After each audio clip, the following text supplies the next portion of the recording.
from London to Taiwan. I've been all around the globe trying to protect your soul.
Going up against Ventus Pro, and I mean, it's going to be a bit of a cracker. I think the favorites here are going to be White Rabbit Gaming, but you never know how it's going to go. Of course, before we get ourselves out of the way, just want to give a shout out to the sponsors, Gigabyte, obviously, for hosting this, as well as nAvTV for putting this all together.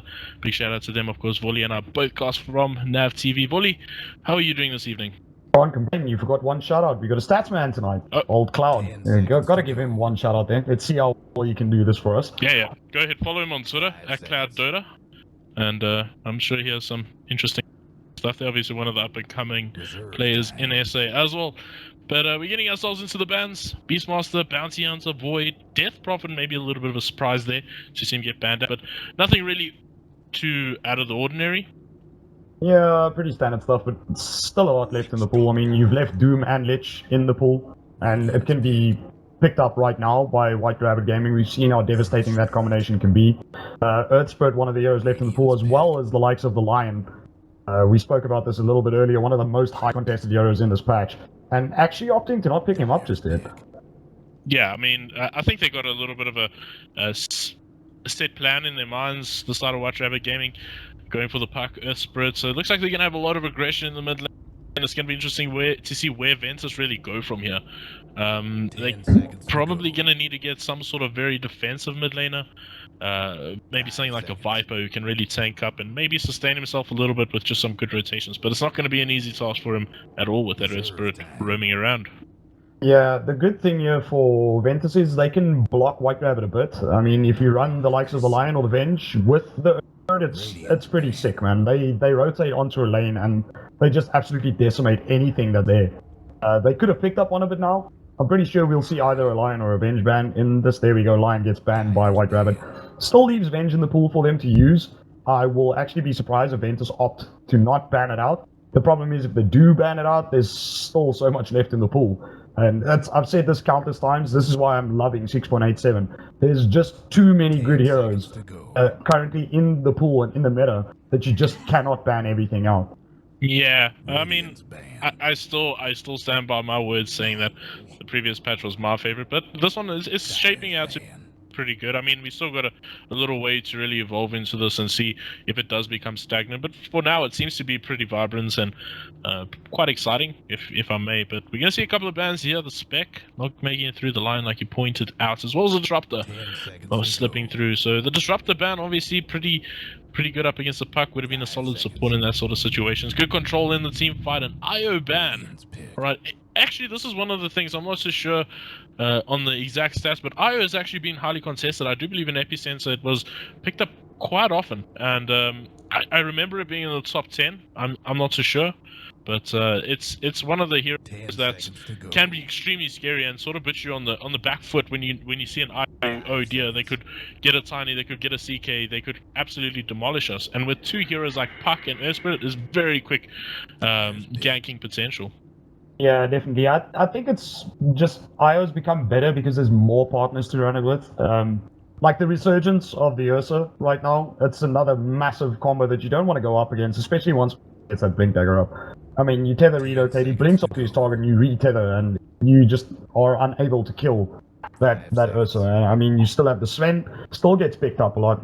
Almost any hero in the newer patches has started to become better. Like back in the day, it used to be CK Tiny. That's the only thing they ran with IO, and it's because he's more versatile, so it's definitely worth a ban. And I'm pretty sure I've seen the likes of White Rabbit run an IO before, and to good effect. Yeah, so going for the Phoenix here, pretty interesting. Would like to see what kind of role that's going to be on. I don't think it's going to be it could be support. I would be completely wrong if it could go anywhere. The Nightstalker pickup here, potentially also one of the heroes that can really fit into certain roles, but there's a Darkseer already in the pool, so I do imagine this is going to be your roaming Nightstalker. Just going to put a bit of pressure. Good silence locked onto the Puck.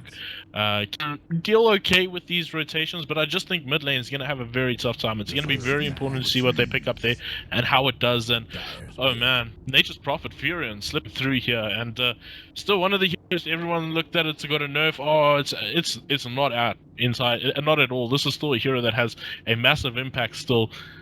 Even though Towers got buffed, etc., he still has a very good impact, global presence, ability to just jump around the map.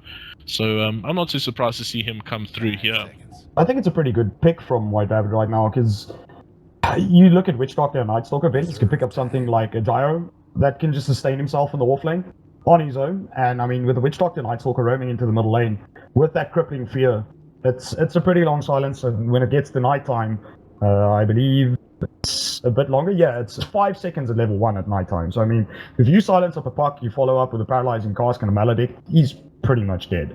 There's nothing he can do, and picking up Natures is really good in that sense, where as soon as Puck's in trouble, the teleport from Nature's Prophet can come immediately, and with a TP support from the Earth Spirit or a Phoenix, from there on out you can turn the fight on its head and turn it around for your team. So I like the Nature's pick. It shows that White Rabbit look to get quite aggressive quite early on with this Earth Spirit. Most likely Nature's getting involved a lot. Yeah, I can definitely agree. I mean, Nature's is always got that sort of vibe to him where you constantly just got to be aware of what's going on around you, where the Nature's Prophet is, because you can just jump out of nowhere, put a lot of pressure on the lanes, and then once you do take a kill or two, you can take an objective right off the bat. So it's one of those heroes that really are good at just finding your objectives, putting a lot of pressure on the lanes, and you constantly got that sitting in the back of your mind, how are we going to deal with this? But one of the heroes now that has actually been picked up a lot in this patch is going to be the Lifestealer, and it's pretty good That's a in good the pick, situation. man. Yeah, it's a very good pick. It's due to the bolting BKB and Rage. I mean, you can pretty much burn. I'm pretty sure you don't take burn from the Fire Spirits, and it doesn't affect you when you Rage. So it's a pretty damn good pickup. We've seen a lot of players picking up the Blink Dagger on him as well.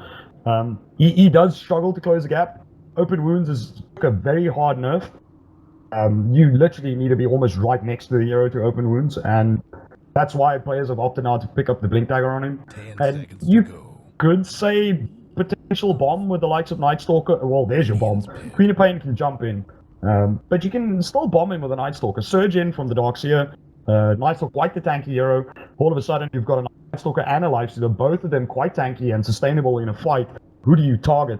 Could create a bit of chaos. So good pickups, and Queen of Pain, I like it. I mean, she's pretty damn decent. Yeah, it's going to be a bit of a farm fest in the mid. It's actually going to be a bit difficult for them to bring down the Queen of Pain, but if the Puck does land a silence, their Quap's going to be in a large amount of trouble, so we'll see. I mean, I feel Ventus still have that real potential to make some really good rotations with the Nightstalker plus the Witch Doctor, like you pointed out, but the Anti-Mage, this is a scary pickup here. It's going to be very difficult to deal with this constant mobility. It's just going to be the Nature's Prophet pressuring out your lanes and a lot of space created for this Anti-Mage. It's going to be very interesting to see how Ventus are going to deal with this, how they're going to be warding up the jungle, seeing if they can control them up a little. But it's not going to be an easy task at all here for them, just judging by this draft so far. Wooly, if I can just ask for your where do you think this game's going to go? Who do you think's got the advantage just from the draft? I have to give it to White Rabbit. I mean, it looks a bit more solid.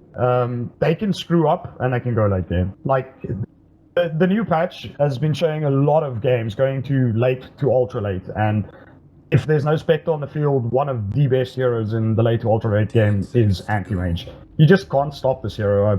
We actually casted recently for Cloud's End, and Anti-Mage did a lot in that game. He got supremely strong, and eventually he was just the opposing. Yeah, I can 100% agree with you there. But we're gonna get ourselves in the game, and let's just run through some introductions. As on the Earth Spirit, as I do believe that's going to be Santo. On the puck, we're gonna have Castaway, Air, who's still loading in. Which hero is missing? AA would be Chidawi. Anti-Mage, of course. Yeah, is that going to would be Chidawi. onto Chidawi. Dom's going to be playing over here on the Nature's Prophet, and Schlink's over on the Phoenix. Can you take us through the die there, Volley?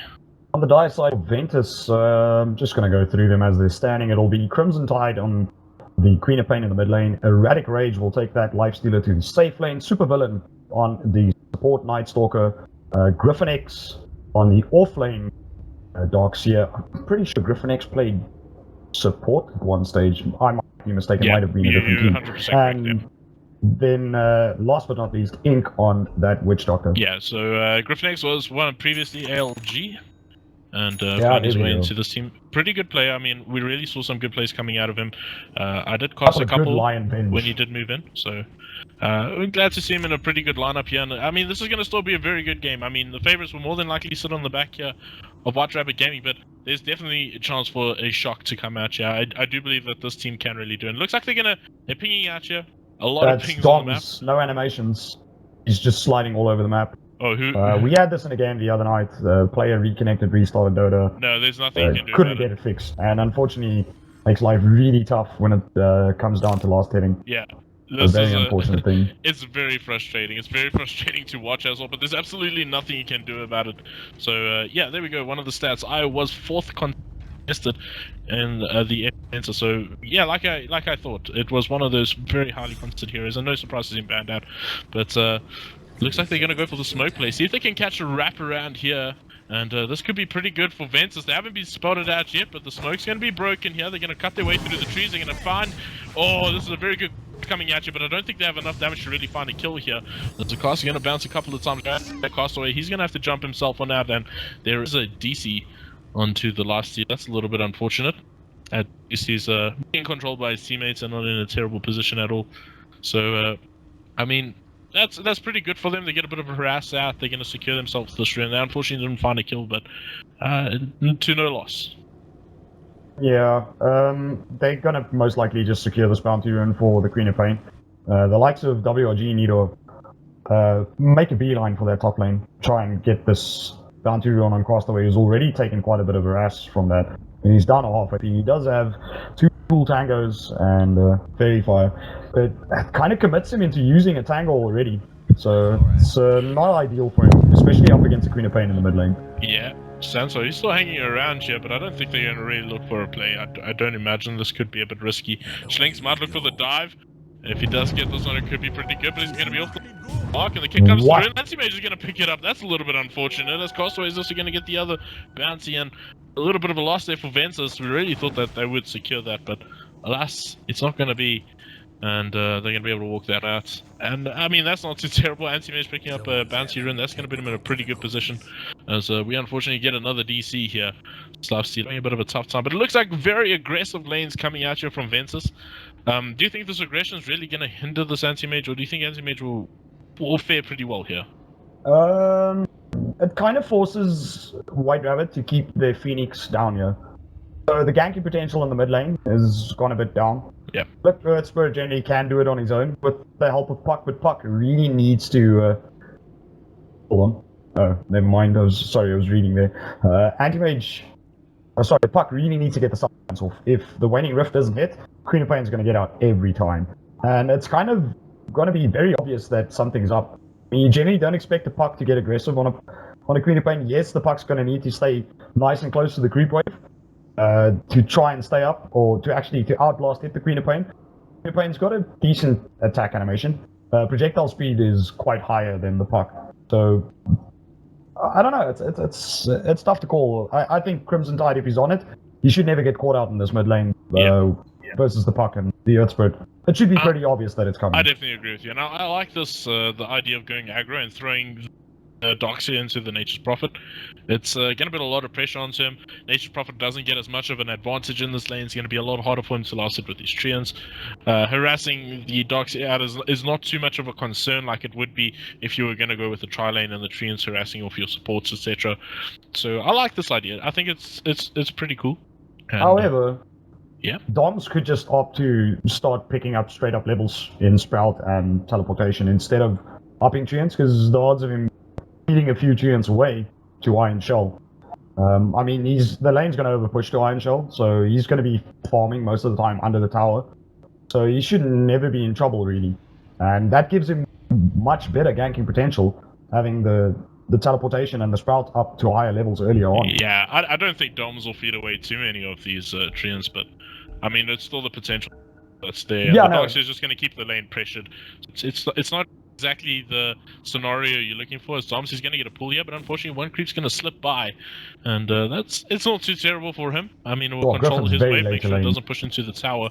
Besides, I mean, Dox is quite far away, so he's not going to get too much out of that.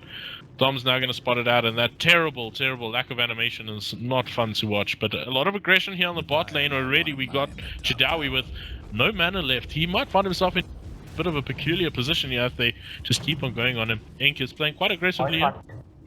And, oh, so apparently he did try to TP, and unfortunately it got cancelled, I do imagine. Yeah, I'm pretty sure. I missed it. I was in the top lane checking what Doms was doing with this horrible animation of his hero. The thing is, this lane can go extremely right for Ventus. They need level 2 on the Witch Doctor as soon as possible, though. They need Maledict up and running. I mean, Chidawi's already in a big spot of bother as supervillain. He's taking a couple of hits here from Santo and Schlinks, and actually making a bit of a go of this. I think it's just a little bit of a harass, making sure that they keep them away from this pool to try and cancel out some XP and see if they can swing this back into their favor. The anti-mage quite low. He doesn't have enough mana for a blink, so it could be a bit of a play that they can make here if he does go aggressively into the same. If it does get scattered out here, it could be really big for Ventus. And seems like Inky, he's got the mana to throw out the cost, and Chidawi needs to be a bit careful here. Still taking a bit of a harass, but he should be fine. He's already just away from getting the blink, so I don't imagine they'll find a kill on him anytime soon. It's just going to be if that silence does come up on the natures, that could go a bit soft. But the mid lane, so far it's going the way of the puck. It was going to be a bit of a farm fest, but the puck doing far better at this stage as Dom's unfortunately going to DC here. Should be expecting a pause. Yeah. I think it's due to animation. Unfortunately, that's not going to fix itself. It's the puck is just controlling the lane well. Six denies, gets the wave to come back to his tower, so he doesn't have to stand that close to the creep wave to get his last hits. I mean, it's always a bit of an issue when you have to stand close to the creep wave when you've got a Queen of Pain and close the gap. But once it gets to about level 3-4, Queen of Pain will think a couple of times before just jumping ahead at a puck, because the burst potential is definitely there. If the illusionary orb gets thrown in the right direction, you're in a spot of bother. So I think just Castaway controlling the lane pretty well. Yeah, and I mean, the Doms is doing pretty well here on the Nature's Prophet. He's denied up a lot of creep from the Iron Shell. In fact, Griffinix not finding as much as he'd really like here, but no surprise. I mean, Doms is always a difficult person to contest with in lane. He always pretty much comes out ahead, and it's a difficult one. But I do think this is a great idea by them putting that aggression on. We can already see the anti-mage is kind of in a rough position here. He's only got one blink on hand, and if it comes to it, he's going to have to back himself on that, and they might have bought themselves some space. But the last sealer is not exactly finding a massive amount of farm in this time. Oh, Koska's gonna go, it's gonna bounce out. I don't know if they got enough damage to bring him down, but damn, Chidawi's close to 4 here. Looks like they're gonna play a turnaround. Cheers, Witch Doctor's in an awkward position. Looks like he'll go down. Oh, the healing salve almost gonna keep him alive. A big dive coming out from the Phoenix, looking for more. Supervillain's gonna find himself in some trouble, and he will go down. A 2-for-0 exchange. Really good communication coming out from WRG. Wouldn't expect less from them. And Chidawi's able to just hang around in lane, no problem. Still picking up bomb.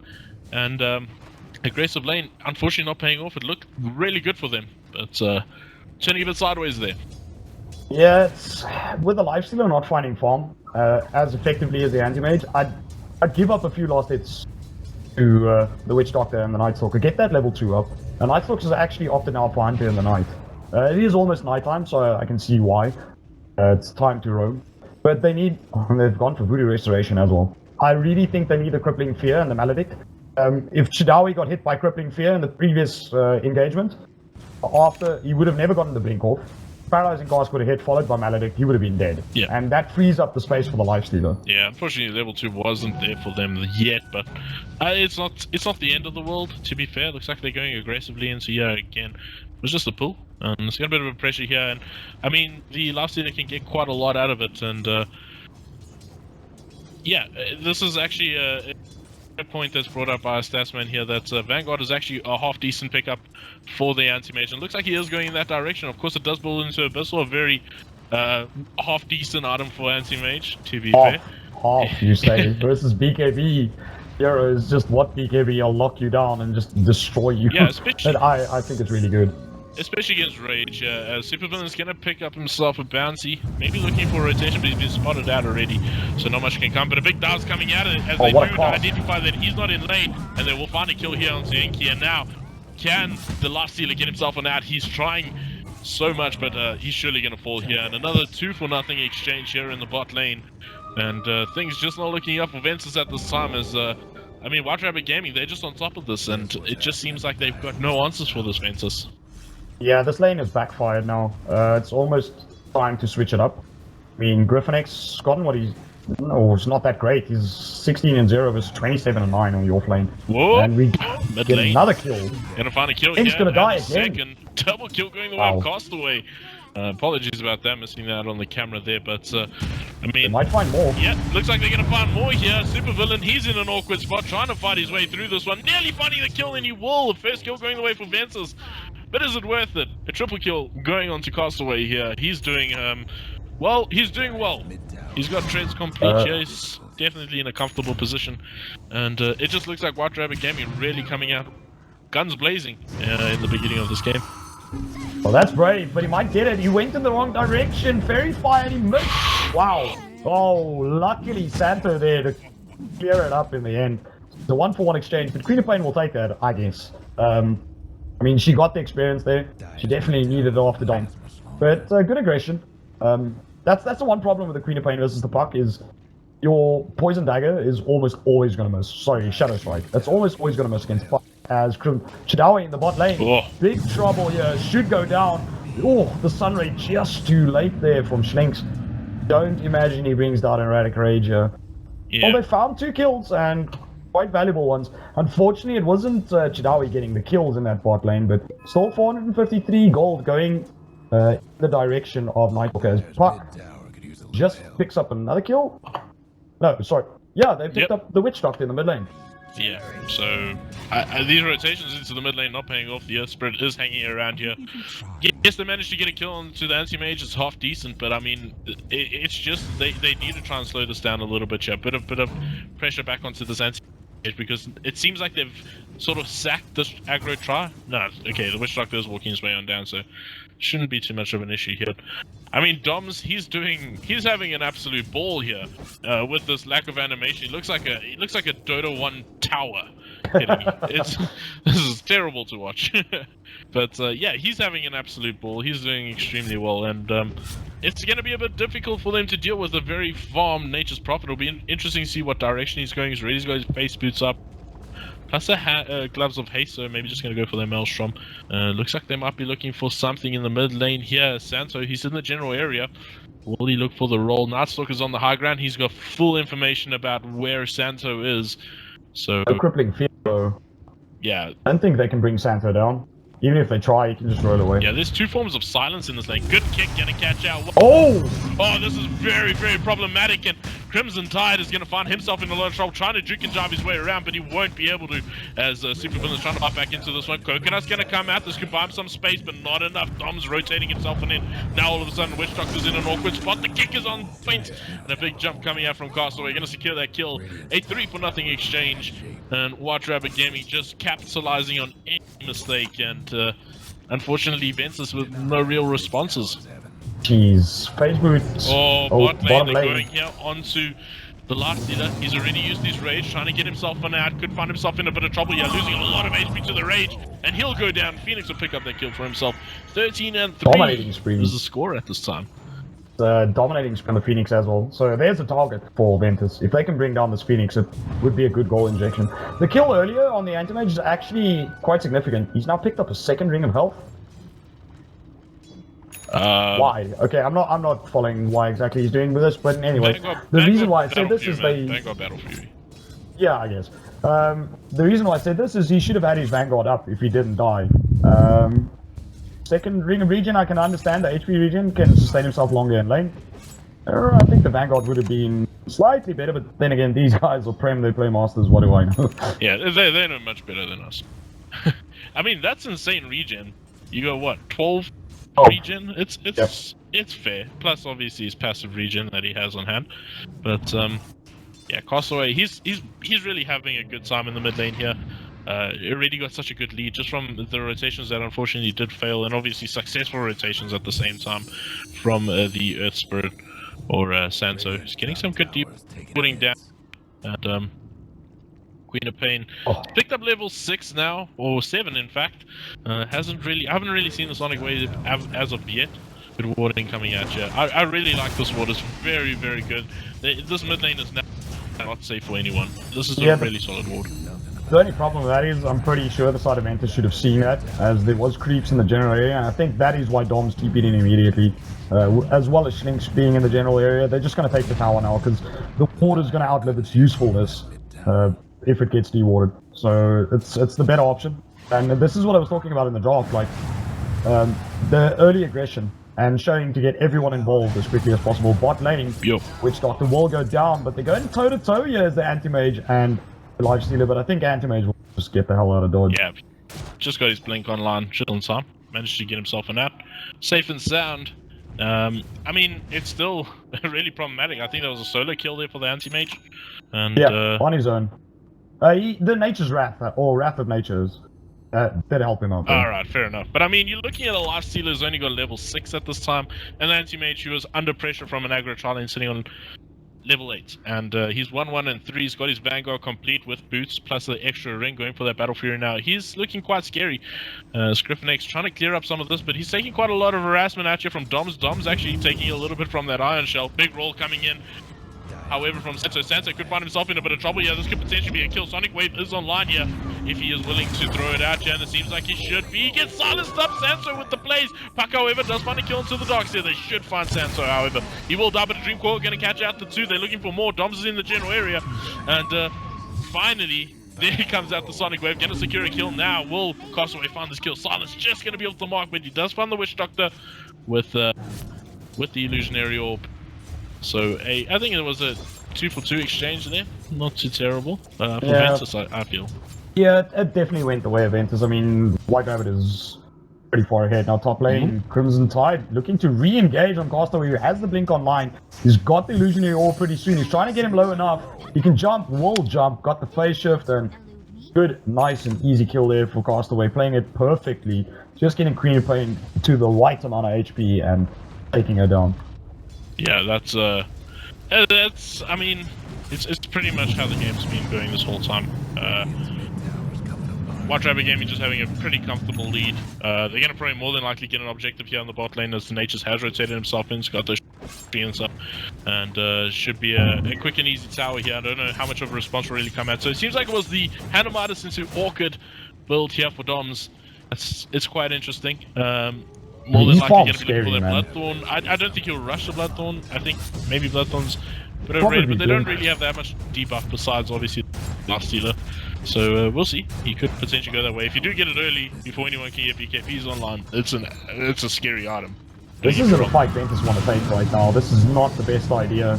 Well, this could potentially be a kill here. Death was going to be dropped, and all of a sudden the Anti-Mage is in a lot of trouble. The Melodic's going to be dealing a lot of damage. But look at those trees just burst away, and it's Big Egg going to be dropped here, and Supervillain taking a bit of damage from it, but that will be it. It's just a 2-for-nothing exchange.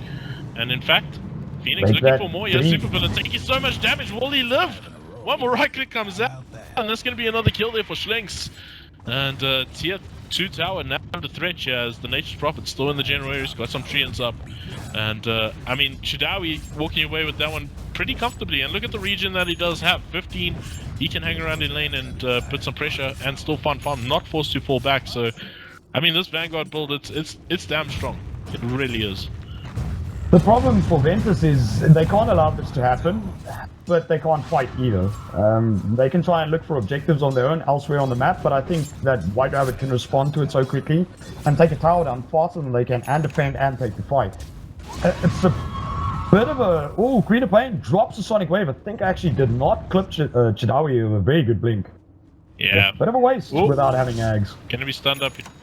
Surge going to be thrown on him, so he should be able to get himself out safely. Dom's now going to probably look for another objective here on the top lane, and I mean, like you say, what can they really do about this? If they can maybe catch Dom's alone, but they're so far away from him right now. He's just reading this game like a book, and Ventus just don't have any answers, unfortunately. Yeah, it's just the farm is getting a bit out of control. I mean, Dom is 91 and 21. He's almost 30 CS ahead of Chidawi. Yes, Chidawi had a tough time. Oh, Crimson Tide nearly taking a little bit of a fall there. If they got that silence out, it would have been a big play, but alas, he's going to be able to slip away. But yeah, I agree with you. We can look over at the graphs quickly, and we got a 14k lead in favor of White Rabbit Gaming here. That's a bit sick. Yeah. They're trying to engage, oh, and look at this turnaround from Castaway. He's going to catch himself one. He's going to get a second here. And seems like he's getting himself in a little bit of trouble here. Doesn't have he's silenced up. It is not time, so that's going to be a long one. But now Santos to roll in and look at the damage he's dealing. He did throw down the magnetized, apologies, as he's going to roll very aggressively forward. A 3-for-1 exchange, and a very comfortable exchange for White Rabbit Gaming. And I mean, Ventus did gain quite a bit out of that, even though it doesn't look that way. That Phoenix was on a dominating spree, on a mega kill streak. Never mind. That's 755 gold into the pocket of the Night Stalker, who is extremely poor. He's sitting second last in the net worth, so... I mean, he was 5-0, I believe. 5-0 and 4. I can find the freaking Phoenix. Okay, 5-0 and 3 he was. Yeah. But, I mean, look at Nature's Prophet, man. This is 15 minutes in, he's got Phase Boot, Midas, Orchid. Yeah. It's the problem, it's pretty much... Ventus is, it's a big mountain to climb here, and I was just thinking about it now. Yeah, they came out ahead in their fight, even net worth, even though it was a 3-1 Ventus. But you lose the tower, and the tower's 1,200 net worth swing, if I'm correct. I could be mistaken there, and all the losses that maybe White Rabbit Gaming had, they just gained back from taking an objective, and that's really the power of the Nature's Prophet, and especially if the Nature's Prophet is this farmed. It's really scary to deal with, and he's just getting so much out of it. I don't know. Looks like they're gonna look for a kill here. Dom's gonna get a good down, and it looks like Shidawi, he's looking to fight back into this one as Santos gonna roll in. They do get the kill there. Looking for more ink. He needs to get himself out to safety. He's a squishy target, and he will be very, very dead. Double kill going the way of Shidawi, and I think that will be about it for now. A 3 or nothing exchange, I do believe. Did I miss out on a kill? Queen of Pain, I think. Oh. Yeah, okay, no, never mind. The Queen of Pain got popped with the reveal of the Dagon. Yeah. And from there on out, they just picked themselves up 2 easy kills off that. I don't know, like, there's, in my opinion, no way back in this game for Ventus. They unfortunately lack the lockdown after they get the, if they get a 5-man vacuum wall, fucking get out with phase shift. And anti-mage can blink out. Yeah, paralyzing clock might slow them down, but they can still get out. They don't have the lockdown they need. They need to drop absolutely everything at the same time in perfect synchronization to take a fight. Yeah, fair enough. I mean, it's a tough toss. As Griffin X, he's running it quite aggressively. It doesn't have too much mobility as Tide or Tide. He's got that ball in hand, but Griffin X, he's in an awkward spot here, and he's more than likely going to find himself in a very dead situation as the egg's going to be popped in the backlines here. No one's really targeting it, and this is going to be devastating for the side of Ventus. They do find themselves one, but they lose one right on the back of that, and it looks like they're going to lose more. Great tree blocks coming out there on the green paint, and it's a 4-for-nothing exchange. The lone survivor is going to be this erratic Rage, who's in fact going to be chased down here by Doms. He gets a silence down on him, but unable to get much more from that. But it's, I mean, a 4-for-1 exchange, another pretty comfortable exchange for the side of White Rabbit, and another objective. And it's pretty much how this game's been going. There's really just no response that Ventus can really do at this stage. It's just too much of a big mountain to climb. I think Griffin was going in for the YOLO. As I just mentioned, they need to get a big vacuum wall off into the Sonic Wave and try and kill what they can with the Paralyzing Cask and Witch Doctor Ultimate. But unfortunately, he got silenced up as soon as he got there and could do nothing. The tree block was great from Doms. I think it's going to be the next thing that Nature's Prophet's going to take an Earth from. With max level treants on the Nature's Call, you sprout someone and you place it correctly, you pretty much just block them. The way the treants spawn now, they pretty much block you. So I think that's the next thing that's gonna be nerfed on Nature's Prophet. But not to take any credit away, you still got to get it right to make those treants not move away. Yeah, I 100% agree with you. And I mean, it's still a skill though. It's not really just something that anyone can do. I don't know. It will be a tough nerf to really make. But yeah, Nature's Prophet is just scary here.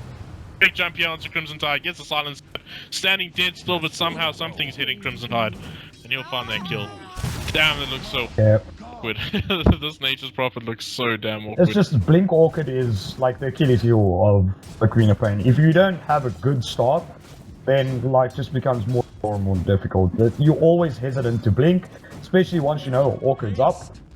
You can be blinking to you, and that kind of defensive play is what puts you behind then. But you have to take the fight on White Rabbit Gaming terms, and the kind of team that Ventus have, you don't really want to be fighting defensively. You want to be jumping forward and trying to catch them, and unfortunately it's not going their way in that sense. Yeah. I mean, you said that earlier that Griffin, he was going for the YOLO play, but you're dealing with so much silence. If you do run up into the front lines without a blink dagger, you're not going to get much off. There's going to be an instant silent coming out from the Nature's Prophet, maybe even one followed up by Castaway, and you're just going to get nothing out. The burst damage is just too high at this time. Obviously, level 1 Dagon. Big jump again here onto Griffin X. They could potentially kill Coconut, going to come through, but he's going to shift that one out, and that should be it. As it's a bit of a stalemate at this time, but I mean, I think it's just biding their time before they take the high ground. As the Anti-Mage, he's got his Battle Fury up. There's a Yak at base, so he's in a comfortable position. But I mean, he got that Battle Fury up about 3 minutes ago. Yeah, I looked at it, but I didn't really bring it up. He's fine. I mean, he's not really top of the net worth or anything like that, but I mean, there's not really all that much to say. I think it's just pretty much White Rabbit game biding their time. And, I mean, Ventus still have that potential to make a very big play and defend the high ground with a vacuum wall, but they're going to need 3 or 4 of those to really find their way back in. But a big here, they could find Castaway. He won't get away, and this is something that they could potentially be in a bit of a swing here, but it looks like as soon as they saw that, they immediately go straight for the throat. And seeing if they can deal some damage is going to force out a fortification, and White Rabbit can be forced back, but a big jump coming forward here. They're going to catch 2 inside the ulti of the pack, and Super Villain can be able to be brought down very quickly. Egg going to be dropped. They do find a kill to the Nature's Prophet, and they're looking for this egg. Can they egg that? Oh, they just don't, and just one more right click was all that was required, and then he's going to be able to get himself on that. It was damn close, as it's a 2-for-0 exchange. This is incredible, and it looks like Santo, he's in a bit of a rough spot here. Gonna take a coconut to the face, and I don't imagine he escapes this one. Oh, what? He got a courier!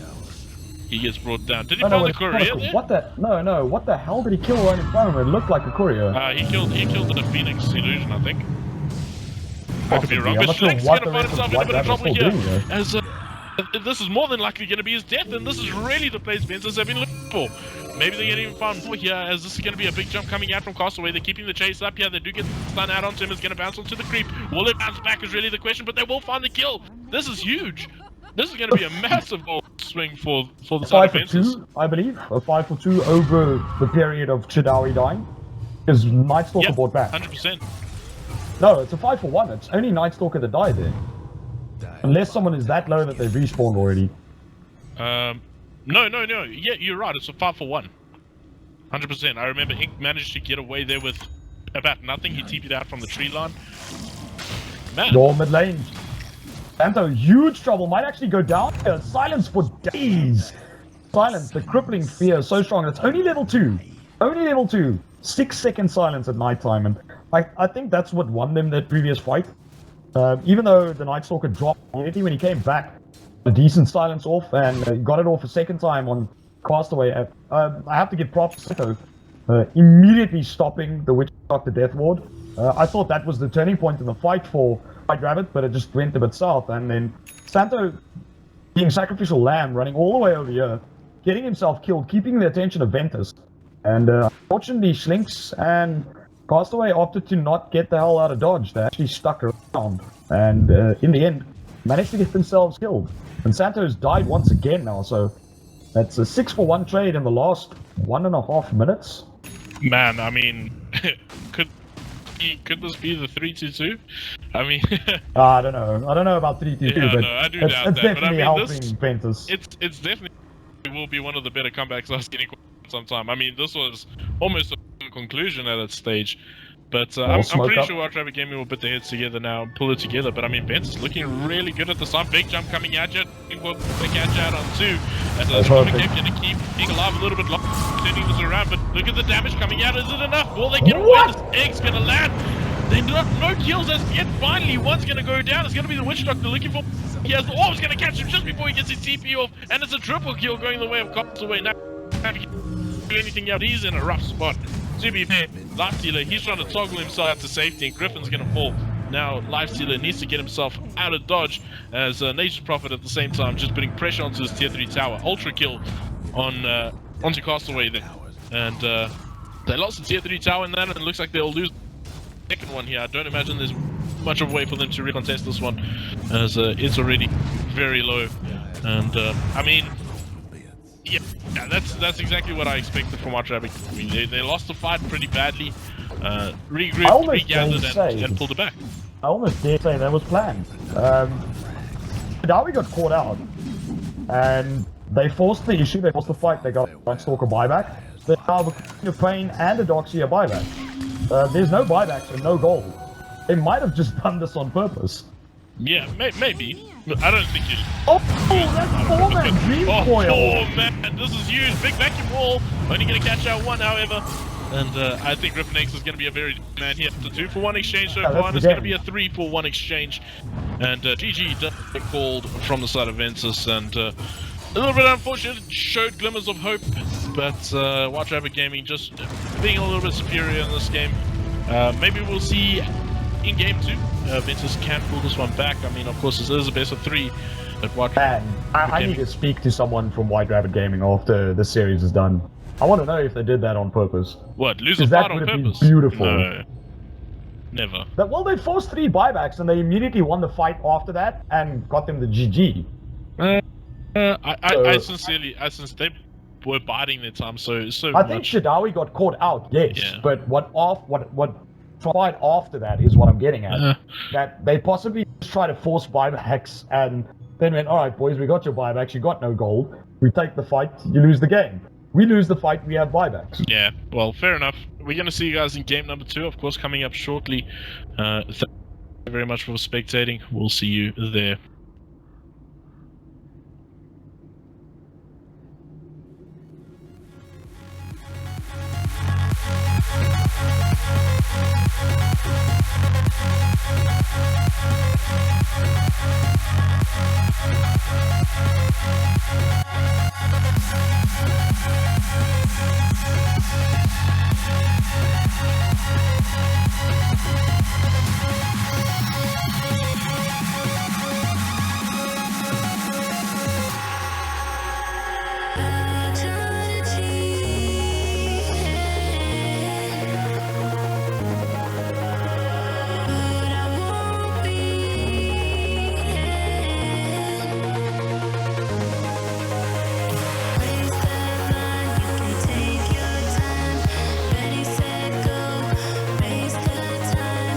Raise the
Dire's ban. Radiant's ban. Dire's ban.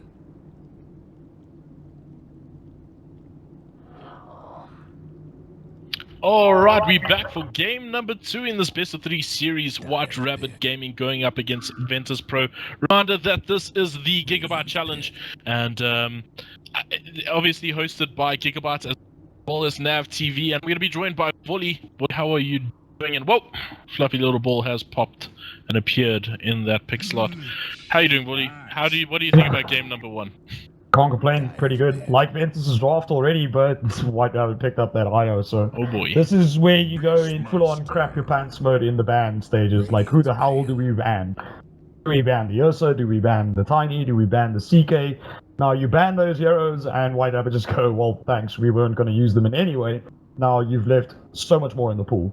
But the real question is, with the changes to strength, 10 seconds to go. and there's a hero like Tiny who's got insane strength gain, do you let him go through? They're actually going to get rid of... This is actually quite simple. You have to get rid of the Tink in the situation. The global presence is just too damn high. Do they get rid of the Nature's Prophet and then just have to deal with whatever comes with the IO?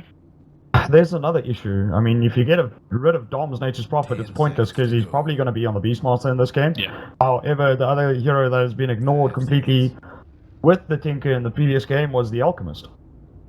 That quite true. And for a couple of games I have watched of White Rabbit Gaming, it has been picked up. So yeah, Castaway's Alch it's pretty badass. When he gets going, he can probably break a team on his own. I mean, he's done pretty well. I mean, every time I watch with that hero, it's pretty comfortable wins. Of course, I think you and I casted a game where he absolutely just ran away with it. But I mean, look at this Lich and Axe. This is also a scary combination, and it seems like Ventus are just stuck on this. Let's stay aggro. We put a lot of pressure onto that anti-mage first game. Why not just keep it up? Let's keep the aggro up. But with that IO pick, I don't know. I think it's just going to be a dual mid. Get some sort of sacrificial one person in that to deal with this aggro lane. It's going to be tough for them to pull this off, but I mean, Axe is a presence that is very tough to deal with, especially I don't know, Radiant side or Dire side. I'm not too sure which side he really does favor. I think dual offlane is what they're going for with the Axe Lich here. That's the best option. Yeah, I mean, Lich denying experience with on top of the frost armor on the Axe. He can tank a bit more, can be a bit more aggressive. Right now, they're only going to go up against one support. 5 seconds. So the IO is most likely going to be in the mid lane. You can afford to go that aggressive. Look, IO doesn't necessarily have to be a dual mid. It's not terrible to have him on the safe lane. We've seen it quite a lot. So that's why I said most likely. Yeah, but I agree with you. It is more likely there. However, Disruptor as well, Slark not going to make it through, and they're going to get rid of at least one of the combinations with the IOs. They do get rid of that CK. Quite a scary hero. One of the heroes that actually just demolish an Axe very quickly. He can maybe get one spin off and he'll die almost instantly. So a CK, definitely one that they might be a bit concerned about. If there's a Tiny, however, do they have all the answers for it? It's going to be tough. I mean, they do have Frost Armor, which is really good on towers, obviously. He can buff up that tower, slow down the attack speed all the time. If he doesn't have items on you, he's not going to be sieging as well. But, I mean, it's still something that's going to be in the back of the heads. But, I mean, it doesn't essentially mean White Rabbit Gaming are even going to go for a combination with IO. IO is just a good support all around. So, it's tough. It's tough to really draft to it. And I think it's too good to give up. I honestly think it's too good to give up a combination with the IO. You just thrive off it. If it starts off well, then oh dear, learn through it. I was sitting and thinking possibly Ventus Pro could go for a faceless, but they'll have to put it safely. I think that's maybe why they took so long to their next pick. Because Faceless Void is not bad against IO at all. Yeah. You can set up the trap. He's banned though. And just... Oh, sorry, I missed it. He is banned. Okay, I'm an idiot. Yeah, well, but I mean, Lion's half decent. Lich is okay. Witch Doctor would have been nice, but they did go for the Lion. Still a pretty solid support all around. It was something we brought up again. He is the most picked up hero, I think, in this patch, if I'm correct. So it's pretty decent. But now the IO Lone Druid combination is actually quite scary. It's something that a lot of people is it actually a combination? It is actually pretty you useful. can recall bear. Yeah, so it's you jump on someone, recall bear, boom, someone's in a lot of trouble. You have Well, Lone Druid gets ags and you just relocate with a bear if you can. I'm pretty sure you can tether to the bear. yeah, of course you can. You can relocate the bear, but I mean that's So just relocate on bear. that's super late though. That's gonna be. I think they're still gonna pick up a combination. This Lone Druid is gonna be slipping into the mid lane. That's how I feel it's gonna be right now. Yeah. I do imagine. But it's again, White Rabbits, they're in the same position they were in the previous game. If things go a bit south early on, if they don't get the aggressive start that they usually do, they've got fallback. They've got Beastmaster that can get up those necros, great push off the back of fights, they can take objectives. Lone Druid can go ultra late. In Lone Druid, I won't expect any miss micro from the side of White Rabbit Gaming on a Lich ult. And there we go, the Tiny comes out. I mean, Juggernaut now is already... he's struggling. I mean, he needs a Battle Fury up front, and that leaves him extremely susceptible to a Tiny IO relocate. Yeah, you got the Blade Fury to spin out, but if he gets stunned, he's pretty much dead. Yeah, 100%. And I mean, the Tiny IO doesn't necessarily mean it's going to be a mid Tiny IO. Yes, it's probably more comfortable, but it could still be a Chidawi Tiny.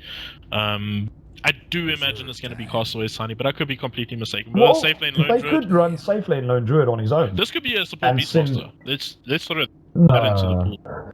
I think they might pick up something to just go down there with the Beastmaster, and they can put the Lone Druid solo against the Axe Lich. He'll be okay, in my opinion. As long as he doesn't put himself in a bad spot, he should be fine. I mean, IO Tiny, once they got level 6 up, can relocate at any time. When he is in trouble, there's always TP support. I think they could go for a bit of an aggressive lane on this Juggernaut, as it does look like Ventus is going for dual lanes. Yeah, I mean, I was just thinking, it's Well a support then. Beastmaster, my friend. Okay. I really thought it would be that. He gets such good vision in the jungle. Yaya Tiny can relocate in. He puts a lot of pressure on lanes. His boar is absolutely difficult to deal with, especially if he's not alone. It's a very difficult thing to deal with. I mean, we don't see a lot of support Beastmaster. We've seen it a couple of times. I like it, yeah. I think it makes a lot of sense. Very melee here team coming at you from White Rabbit Gaming. They can afford it against the Axe. Pick techies, man. Pick techies, come on. They can afford it against the Axe due to the fact of Avalanche RP and Beastmaster Raw. I thoroughly think they can. Yeah. I will see. I mean, it's still melee heroes do extremely well with IO. I like it a lot. I mean, the Magnus, he might have a bit of a tough time. Batrider's going to be a pickup here, and that's more than likely going to slip into that mid lane role. Yeah. And he's not going to have an easy time, but it actually doesn't deal too terribly with Tiny IO. It can actually play a bit aggressively and a bit of pressure onto that IO. We'll see how it pans out though for him. It is going to Support Magnus, by the way. Support This Magnus. is purely for Empower on Tiny early on to clear stacks. This is dirty. this is dirty. So yeah, I mean, okay, so I was wrong. My words back. And yeah, I think Beastmaster is just a good on the offlane right now. yeah, he's makes a lot of sense to pick up the Magnus. I mean, you get that early levels in Empower. Tiny can go to the jungle stacks way earlier and clear them much faster and get the items he needs way faster. But I mean, and then Empower on there. 10 seconds to go. all of a sudden you don't really have much that's gonna deal well with Axe in lane. I think Axe is actually gonna have a half decent time. I suppose Boar Yeah, he should. does control him up a bit, but only that much. And they're That's gonna if it need is to a try dual and lane. match those lanes up. That's if it is a dual lane, which I suspect they would do. That would be very, very, I don't want to Foolish. use a bad word, yeah. Foolish, there we go, to send the Axe on his own. Yeah. I think the Lich will definitely go with the Axe. Makes life tough in that top lane. It's not necessarily a mid Tiny IO either. Yeah. It could just be a lone Druid mid, and they send the Tiny IO top with the Magnus. The big problem with going with that dual lane is that all of a sudden Juggernaut's going to be under pressure from the Beastmaster, because all he's going to be dealing with is that very weak harassment from the line. He's not exactly the greatest harassing support, so he can really just stand in lane and just beat up at that Juggernaut and contest farm. So the Juggernaut's not exactly going to be top of the last hit charts. I don't imagine. It's going to be a tough task for him if they do go for that dual lanes. There's a lot of pressure on this Batrider. Yeah.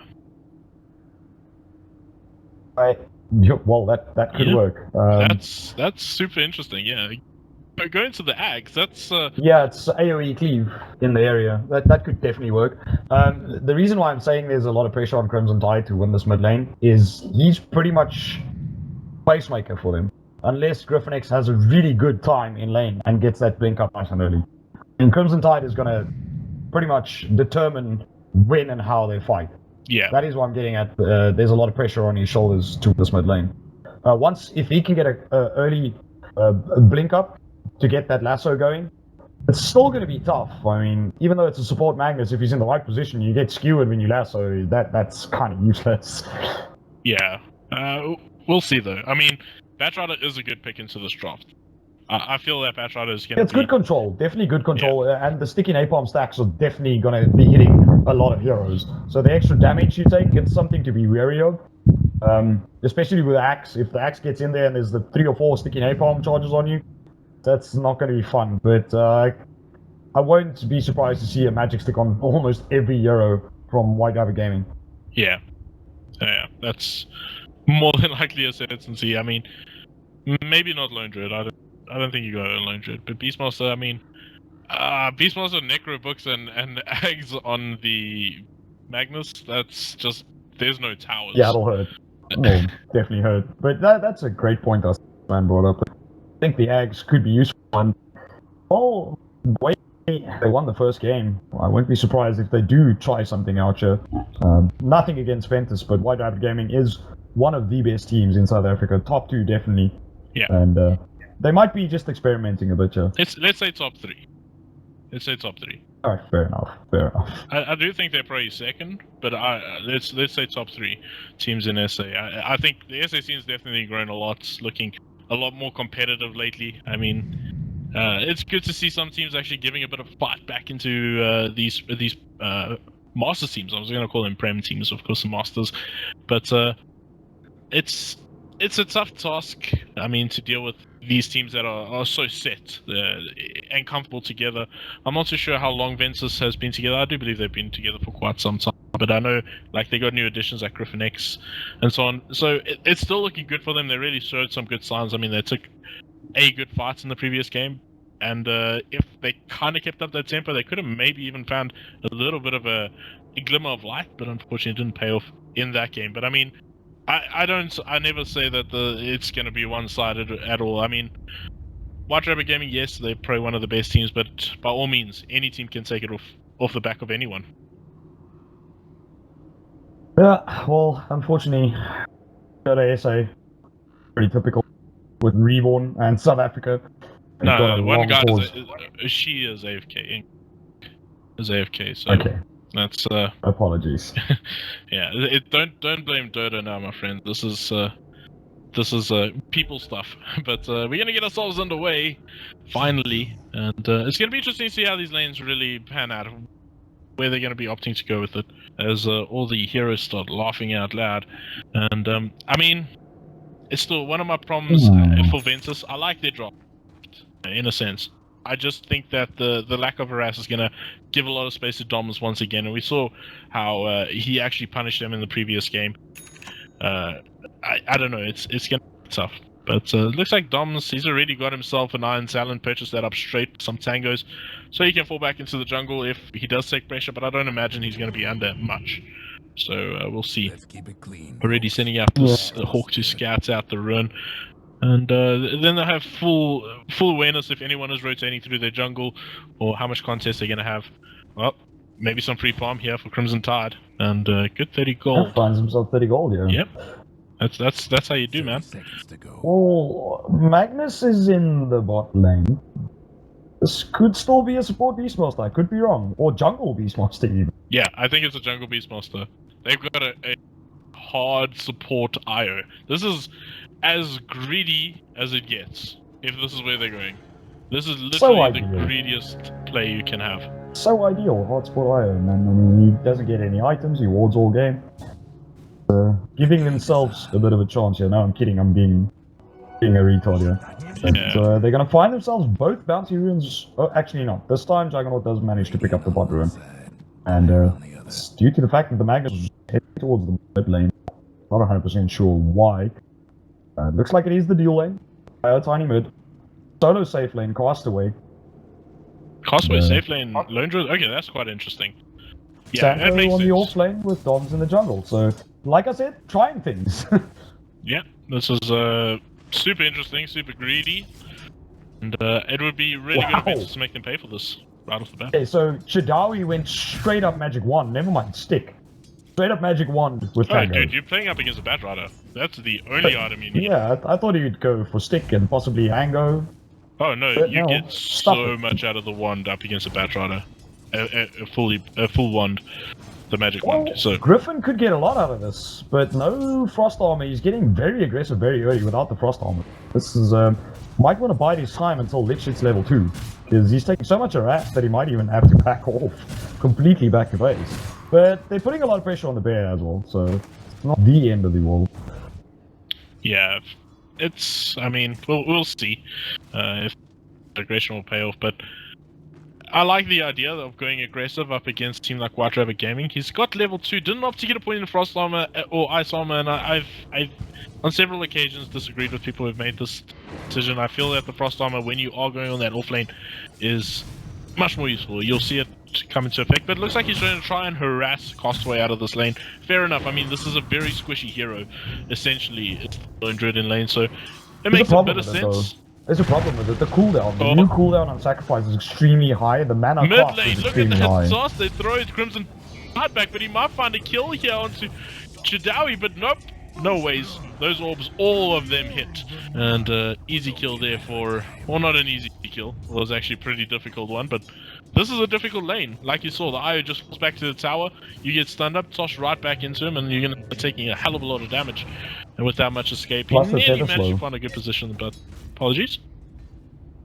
Plus the tether slow from the toss. Yeah. So it's a tough one. Oh, Griffin getting very aggressive here with Ink. Here comes the IO. Ink should be dead. Yeah. Don't think he walks this off. He will die. Griffin way too aggressive. Is this a level 2 bear yet? Level 2. Can he get lucky here with the entangle? Gonna send him forward. And they might just find Griffin X here. They're trying to leave it for the lone druid. But mid lane, As Bad Rider actually kills in the mid lane. they So they found find a it. counter. Yeah, so mid lane they found the kill here onto Chidawi. Pretty good one here for the Bat Rider, who did suffer an early death. So finding that kill is going to help him out a little bit more.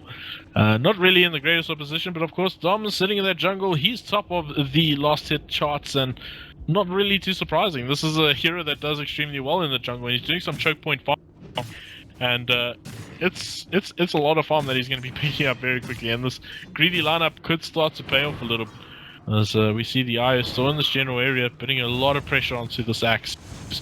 Not exactly getting a lot out of this lane. He's already half HP, and Frost Armor finally picked up here onto the Lich, and it will buy him a bit more. I mean, it also puts a bit of slow here onto Castaway if he does try to harass that.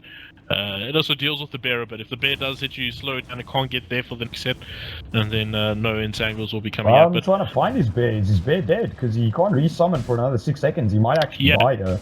I think it died in lane, but yep, Oh, they're there looking it for is. killing him. There comes the bear, and a great roar, but he still looks like he's more than likely gonna die. A kill will come their way, so they do find it on Castaway. That's pretty big.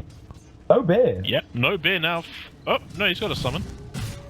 No, he just summoned. It wasn't base Oh, it healing, wasn't base so... healing. No, it was a base. Never Yeah. mind. Well, he's a scrub as per usual, not paying attention. No, I also didn't see it in lane, so... I mean, it's looking much better for Ventus' laning stages, but the Beastmasters... Yeah, but Doms, man. Again, It's disgusting. It's dirty. I mean, they don't really have the heroes to put pressure into the jungle.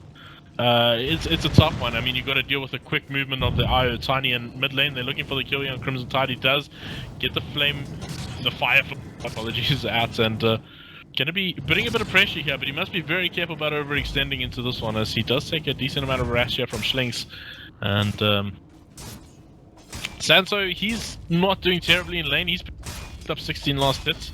Like I said, this is not really a lane with a lot of harassments, especially from the line. He's not exactly favored as a harassing support. He is a very good controlling support, so can sort of maybe slow down the farm a bit, but definitely getting a lot out of it is Santo. they're slowing Castaway down a bit. I do say, but it's not that much.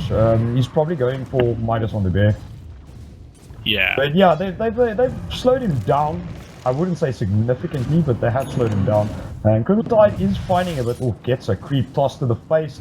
They try and kill him with the spreads, but well, unfortunately, they won't be able to do that. But I think they've effectively, yeah, they have forced him off lane. Completely back to base. He does have his Tranquils complete at least.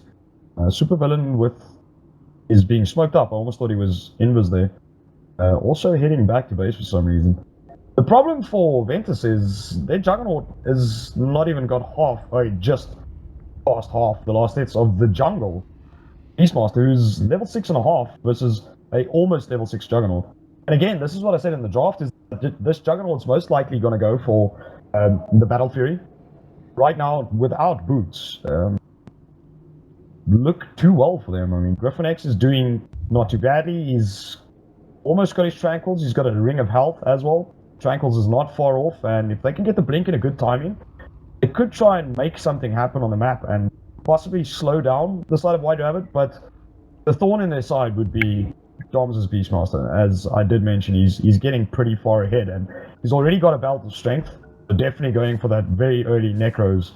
Doesn't even have boots. So he's straight up rushing that Necro book. Yeah, it's by all means, it makes a lot of sense. And we'll see if it pays off. But I mean, one of the costs that they really are paying for this Beastmaster is actually smoked up, looking for a rotation into the top lane. Obviously, has level 6 now, and this could be a quick and easy kill with a Primal Roar in hand. Birds are going to go scatter at a hit for him, and this could be more than likely the play for them to catch out a bit and get a little bit of XP over here on to Doms, and a big Roar is going to come out. Ink's going to find himself in some trouble here.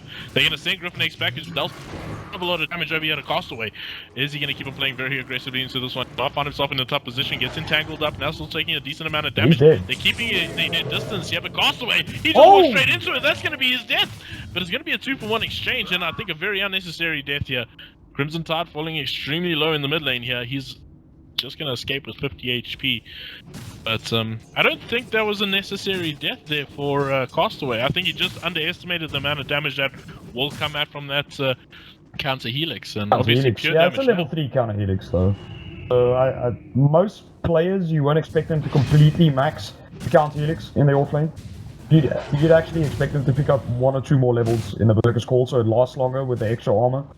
The lockdown is what they're lacking.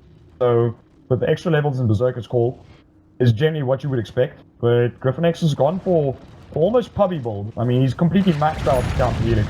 He's trying to dish as much damage as he can. They're looking for a kill here, and they will find it on Lion.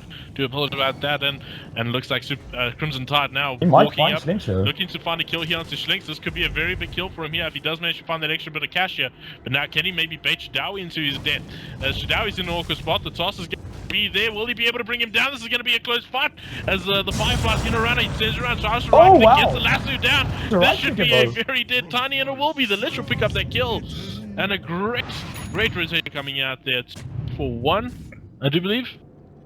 Yeah, it was a 2-for-1 trade. Oh, 2-for-1 Lion died. They did lose the Lion. So it's not too bad. And a very unfortunate one there for Shadawi to deal with, but pretty damn close. And going back to your point, I mean, Griffin X, he's doing really well here. He's going to get a Vanguard in quite decent timing considering he's in the off lane. I really think he needs the blink though. They need to get the blink on him and try and be super aggressive over the map.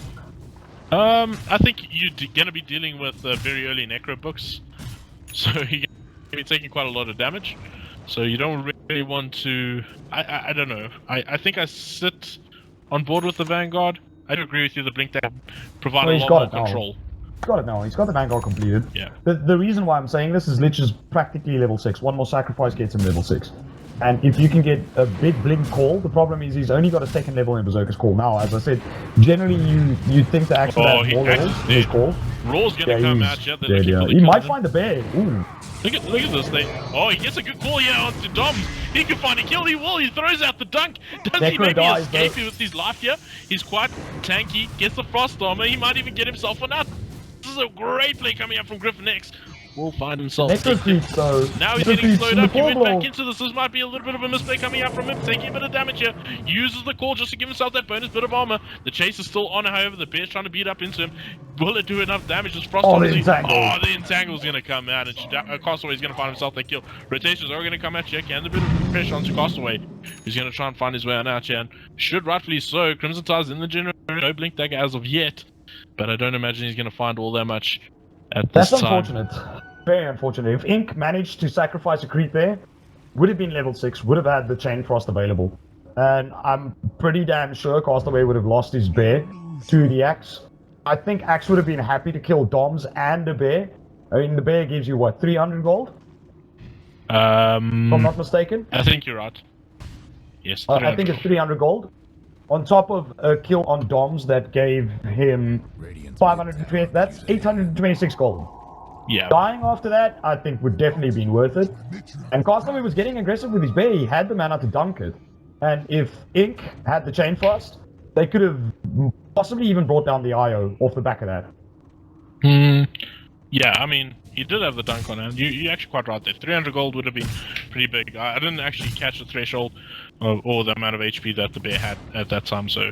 Yeah, I think the bear was low enough. I didn't click the bear to check it, but I think the bear was close enough to being dunked. Man, you don't underestimate the bear's tankiness. So actually pretty hard.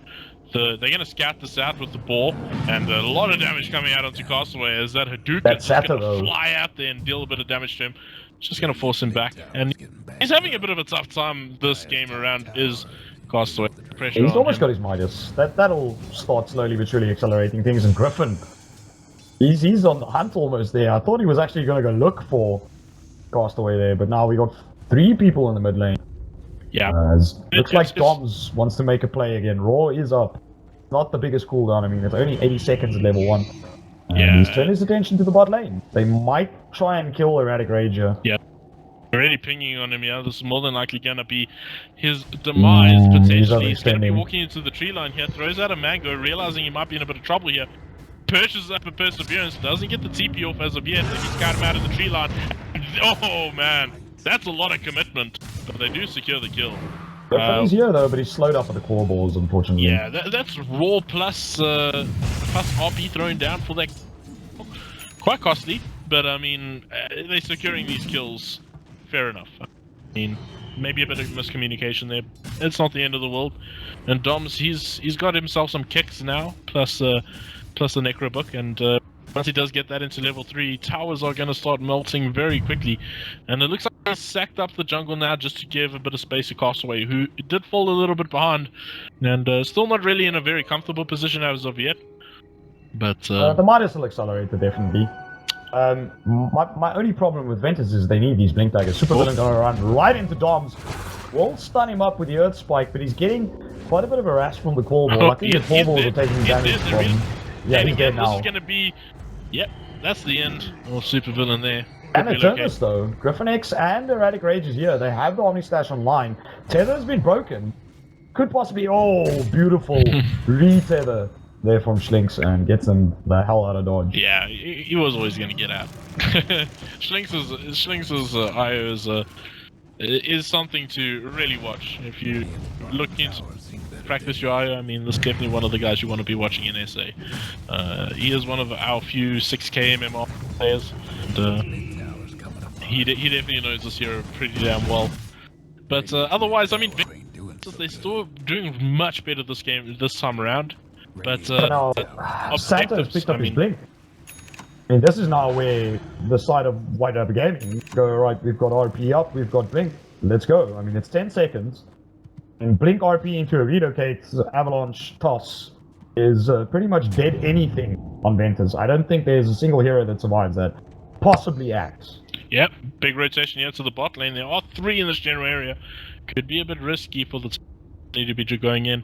And he's got his Blink Dagger as well on hand, so like you said, a lot of Blink Dagger are going to be coming out here from the side of White Rabbit Gaming.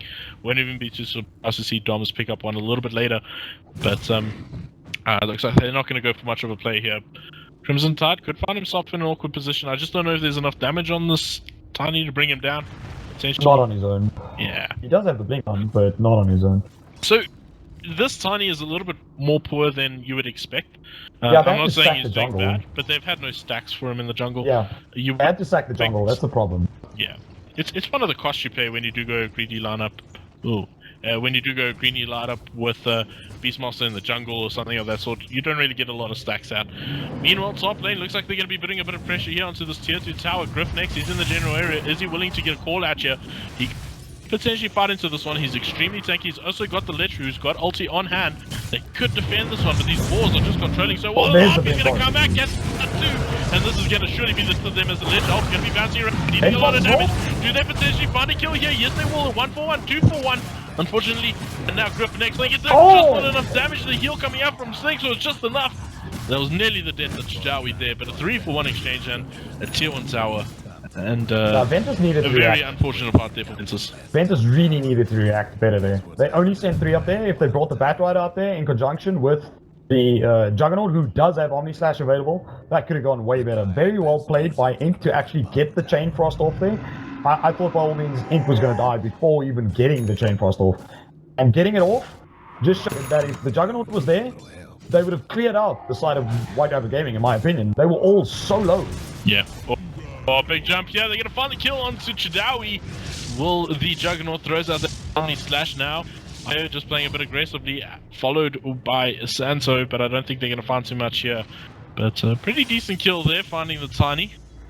And it'll find their way back to this game a little bit more. But things not exactly looking up for them at this time, as Crimson Tide, he's got his Blink Dagger finally. Gonna look for a couple of plays here. And this is actually one of the big items that they have been looking for, is this Blink onto this Batrider. It means that they can really just get the big jump onto White Rabbit Gaming. But like you say, in their previous fight, they didn't respond as you would have liked them to. Yeah, no, the thing is, even after Griffin died, he still managed to pick up his Blink. I believe he bought it after he died, so he had enough gold.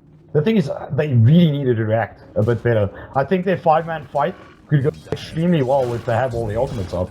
Even as long as they spread themselves well, and Tide's on the hunt, and knows where Santo is. They found him. There's the lasso. There is no RP for 1 second, but it would have been a waste. Find themselves a tower and a kill. This is really good, but unfortunately they've lost the tier 2 in the mid lane. Shinx might go down here. Raw committed to save Shinx. Gonna TP the hell out of dodge. And the top tier 2 also under threat from Castaway. And that's just a bit of momentum they gained from not taking a good fight that they could have in the top lane. As White Rabbit, I think, would have been in a spot of trouble if they took that fight versus the full Ventus side.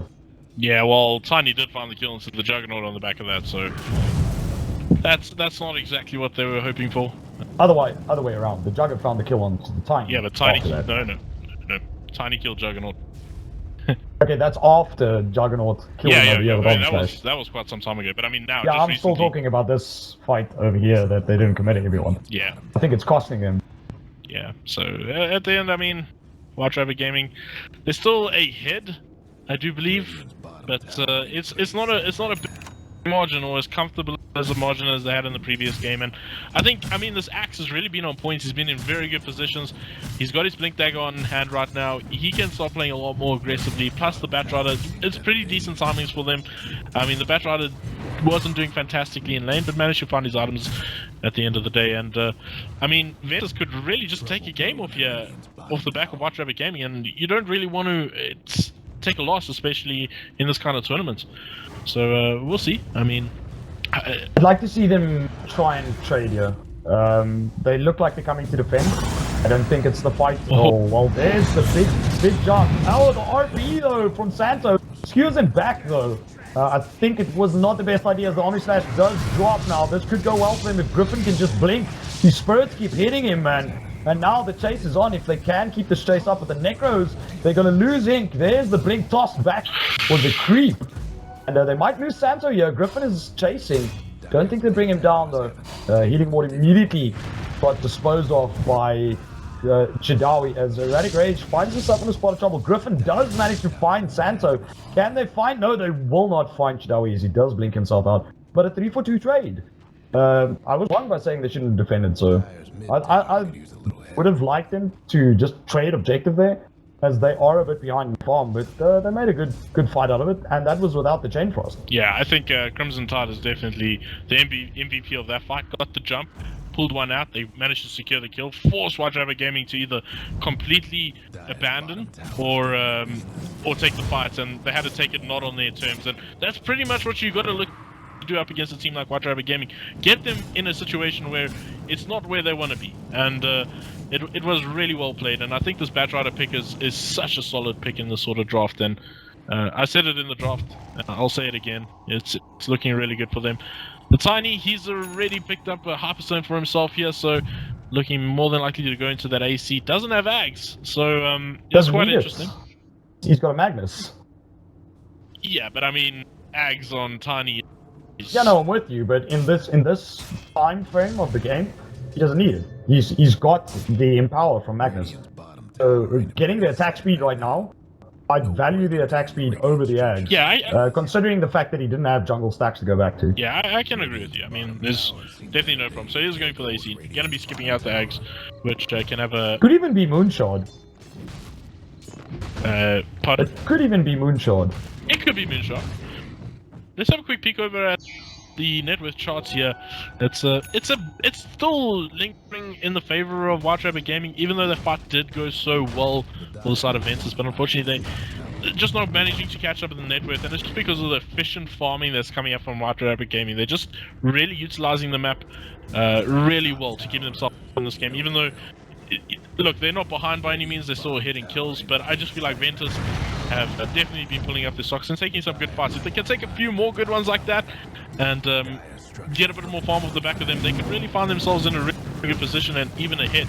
But Tier 2 Tower is going to fall now, and it's another one of the things, is these objectives that White Rabbit Gaming does have now. It's giving them a really big margin in that net worth chart, and unfortunately the lineup of Ventus is not really set for bringing down objectives off the back of fights. Yeah, I was checking cooldowns on ultimates there. That was a fight for them to take. They traded the tier 1, so objective for objective is not the end of the world, but the other objective that will drop now for White Rabbit is Roshan, but there is a ward over here. It's actually on the low ground. I thought it was on the high ground. So I'm not sure if they know about this side of Ventus. I don't think there's anything they can do about it either.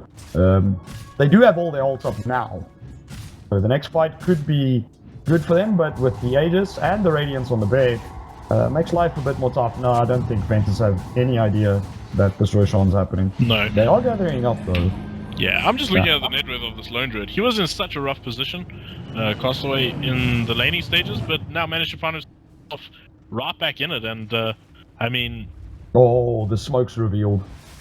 The scam. Oh, big call potential coming out here. They could find a kill onto Chadawi, but a massive roar does come out, and an RP to follow up. They caught out 4. This is massively problematic. They're trying to turn this around. Dobbs is actually taking a lot of damage, but it's a 4-for-1 exchange so far, and it looks like it's going to be a 5-man wipe. And, oh, they do lose one on the sideline here, so there's a 5-for-2, and, yeah, that's massively problematic. Yeah, so good point coming out there.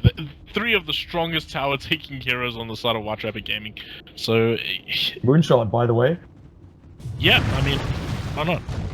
Why not? Just Empower. I mean, literally, I'm 100% with you. Ags is always good, but the reasoning behind the Moonshot is because of the Magnus. He didn't have the opportunity to fall back on stacks as Doms was in the jungle. They then gave it up to Castaway.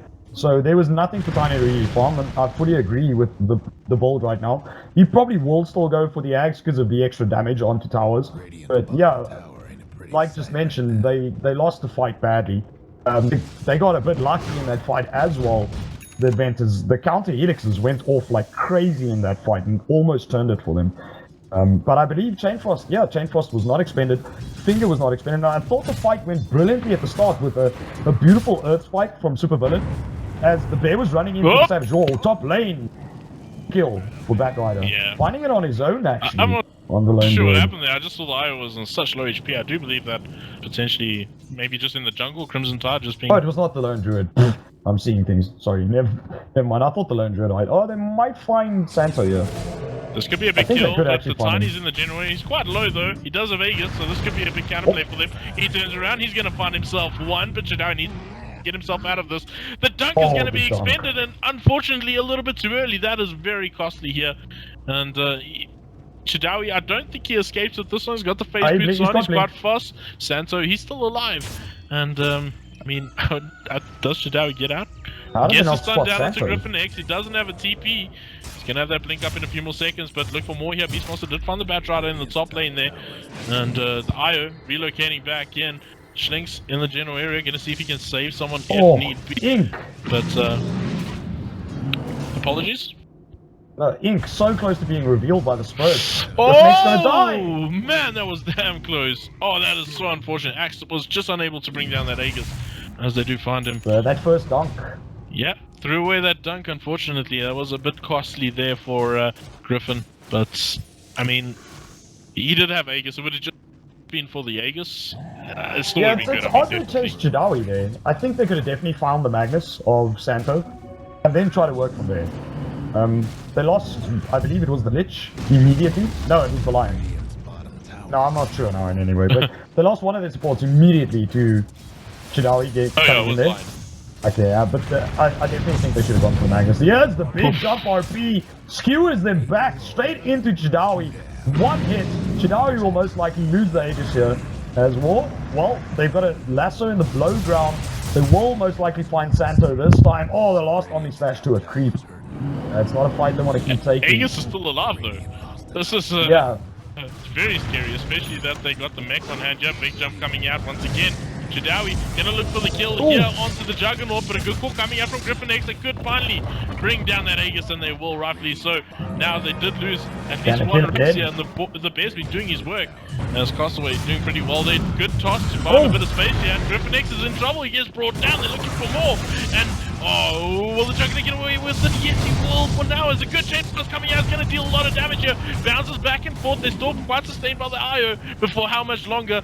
And Chidawi more than likely going to die, and that's Aegis plus his death. They're looking for more here. Crimson Tide can take some damage. He will fall, and Doms, he's in a bit of trouble here, and he should fall for this one. He's quite damn low, and the one right click does come out. Now the Bear, can they bring this down? This could deal quite a lot of damage to Castaway here. That was really close. He just managed to get that call off, and he's actually going to turn around with the Bear and chase him down, dealing a lot of tick damage with his Radiance, and they need to play this safe. A good stun coming out onto Castaway. He's playing very aggressively. This can you kill the Bear? A good Savage Roar is going to buy him a bit of space here, and he should be getting away. And a good fight for White Rabbit Gaming. I mean, they managed to get the racks on the bot lane, plus come out quite decently ahead. The defense was okay, but I don't know, it just seemed a bit messy from the side of Ventus. Yeah, it's a bit unfortunate. They seem to be miscommunicating slightly on target selection, but it's a bit difficult with Stinks relocating into that fight. Tiny should have, or Chidawi should have lost that Aegis way faster if it wasn't for Stinks there.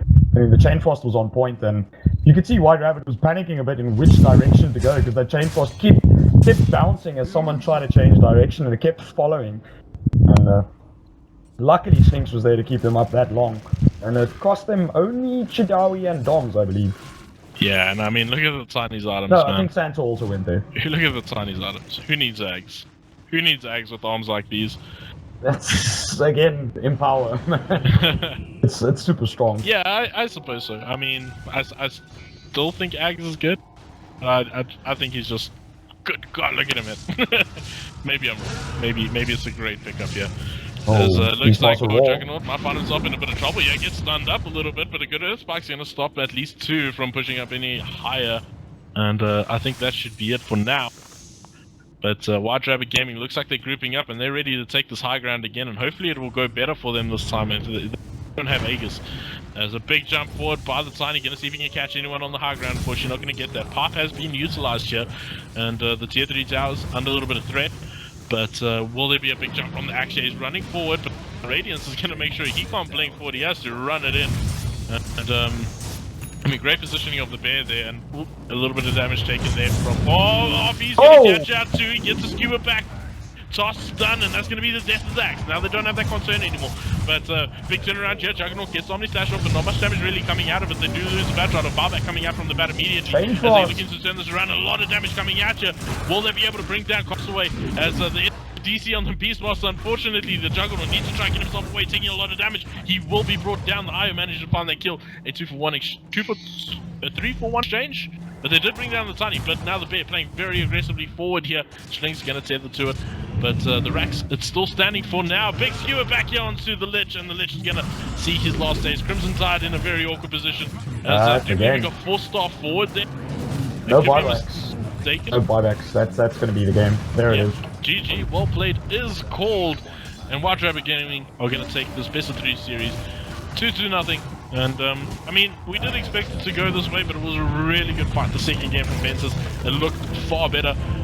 The laning stages did go much better in their favor. The Axe definitely contributing a lot to that. But at the end of the day, White Rabbit Gaming Noob gonna be snagging up game number 2 and securing this best of 3 series.